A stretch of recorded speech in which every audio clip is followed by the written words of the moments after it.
This one here is, it's actually another kind of male-female dialogue. So, Makita is French, and there's a slight mix-up in communication with the narrator. So, Makita answered the door with a smile on her face. She threw her arms around me and held me tight for a full minute on the doorstep before inviting me in. The kitchen was a mess. Dirty pots and pans in the sink, the counters full of crumbs and bits of food, empty cans and milk cartons on the table. Makita and I stood alone in the room as I looked around. She put on the kettle. "You keep the place spick and span," I said. She asked me to explain, and when I did, she laughed. "Yes, it is Darren. He lives here. He's lazy." "So what have you been doing all week?" She laughed again. "We went to the countryside and there was a ship and it was caught in the river. It was very funny." "A ship?"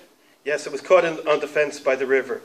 "You were at a canal and there was a barge." "No, it was a ship, a big fat ship.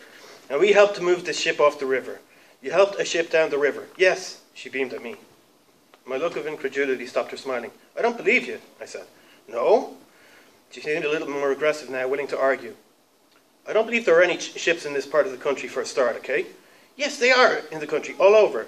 "No, they're not. How do you make clothes? Where do you get your pullover if there are no ships?" "What the hell are you talking about? My pullover probably came in on a flight from China." "You get milk from the ships in Ireland?" I shook my head. "No, our agricultural industry is quite well developed. We don't import milk." "But you can get milk from the ships." I shrugged. "We get milk from the cows here in Ireland. You get milk from the ships in France?" I asked her. It was her turn to shrug. "Sometimes I think so. I tasted once. The farmer makes milk from the ships." "The farmer gets milk from the ships?" I shook my head.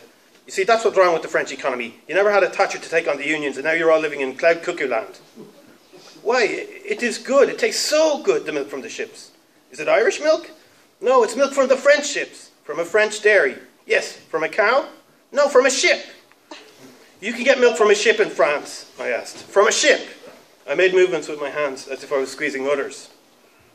"Yes, and cheese." She rubbed her belly and closed her eyes in mock ecstasy, smacking her lips. I thought about the cheese, obviously obtained from the fungal growth cultivating on the hulls of French vessels, and harvested by capitalistic French farmers eager to make easy money. I shrugged in wonder and shook my head. It was days before the thought occurred to me that she'd been talking about sheep.